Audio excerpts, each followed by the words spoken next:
আসসালামু আলাইকুম। আমি খুব সহজভাবে দারুণ মজার পাটিসাপটা পিঠার রেসিপিটা আপনাদের সঙ্গে শেয়ার করছি। যারা পিঠাটা বানাতে পারে না তারাও এই পিঠাটা বানিয়ে নিতে পারবেন। এই জন্য আমি প্রথমে 2 কাপ চালের গুঁড়া নিয়ে নিয়েছি আর 1 কাপ নিয়েছি ময়দা আর সামান্য পরিমাণ লবণ দিয়ে আমি শুকনো উপকরণগুলো ভালোভাবে মাখিয়ে নিয়েছি। এখন আমি 2 কাপ কুসুম গরম পানি আর 1 কাপ গুড় দিয়ে আমি গুড়টাকে ভালোভাবে মিশিয়ে নিব। হালকা কুসুম গরম পানি দিয়েছি যেন গুড়টার সাথে সাথে মেল্ট হয়ে যায়। এখন আমি গুড়ের যে পানিটা ছিল সেটা আমি ছেঁকে নিব। দেখতেই পাচ্ছেন কতগুলো ময়লা বের হয়েছে গুড় থেকে। এখন গুলিয়ে রাখা গুড়টা আমি 2 কাপ দিয়ে দিচ্ছি আর দিয়ে দিচ্ছি 1 কাপ লিকুইড দুধ। প্রায় 1 কাপের মতো এখানে পানি দিয়ে মিক্স করে নিব। আমার চালের গুঁড়াটা পুরাতন হওয়ার কারণে 3 কাপ পরিমাণ শুকনো উপকরণের জন্য আমার 4 কাপ পরিমাণের মতো পানি লেগেছে। নতুন চালের গুঁড়া হলে 3 কাপ পরিমাণ শুকনো উপকরণের জন্য 3 কাপ পরিমাণ পানি হলে ব্যাটারটা একদম পারফেক্ট হয়।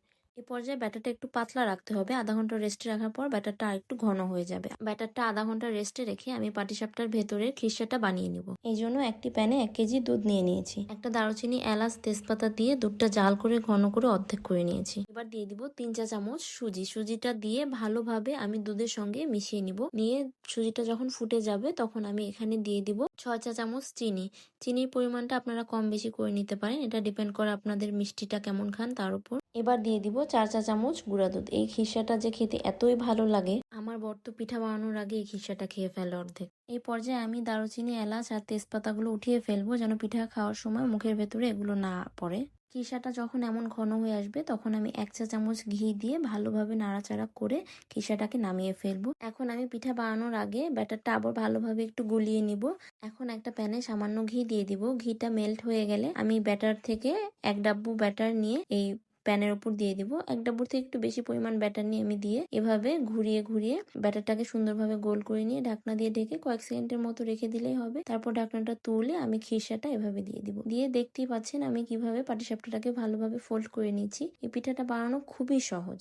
আপনাদের বোঝার সুবিধার্থে আমি আরেকটা পাটিসাপটা পিঠা বানিয়ে দেখাচ্ছি আপনাদেরকে। পাটিসাপটা পিঠাটা যদি জালিযুক্ত না বানিয়ে আপনারা একদম প্লেন বানাতে চান তাহলে আপনারা ঘিটা দিয়ে বা সয়াবিন তেলটা দিয়ে টিস্যুর সাহায্যে ভালোভাবে মুছে নেবেন, তারপর ব্যাটারটা দিবেন। তাহলে এমন জালিযুক্ত হবে না, একদম প্লেন হবে, দোকান থেকে কিনে আনা যেমন পাটিসাপটা গুলো হয় আর কি। পাটিসাপটা পিঠাগুলো আমার কাছে এমন জালিযুক্ত হলেই ভালো লাগে। এই জন্য আমি এভাবে সকল পিঠাগুলো ভেজে নিয়েছি। আমার তো এই পিঠাগুলো বানাতে লাগলে মনে হয় শুধু বানাতেই থাকি, এত ভালো লাগে। আমার এখানে প্রায় 15 থেকে 16 পিসের মতো পাটিসাপটা পিঠা হয়েছিল। খুব সহজভাবে আমি আপনাদের সঙ্গে পাটিসাপটা পিঠার এই রেসিপিটা শেয়ার করার চেষ্টা করেছি। যারা পাটিসাপটা পিঠাটা বানাতে পারেন না, আশা করছি আমার ভিডিওটা যদি আপনারা ভালো করে দেখেন তাহলে খুব সহজেই পিঠাটা বানিয়ে নিতে পারবেন। ভিডিওটি যদি ভালো লেগে থাকে তাহলে লাইক, কমেন্ট, শেয়ার দিয়ে পাশেই থাকবেন। ধন্যবাদ।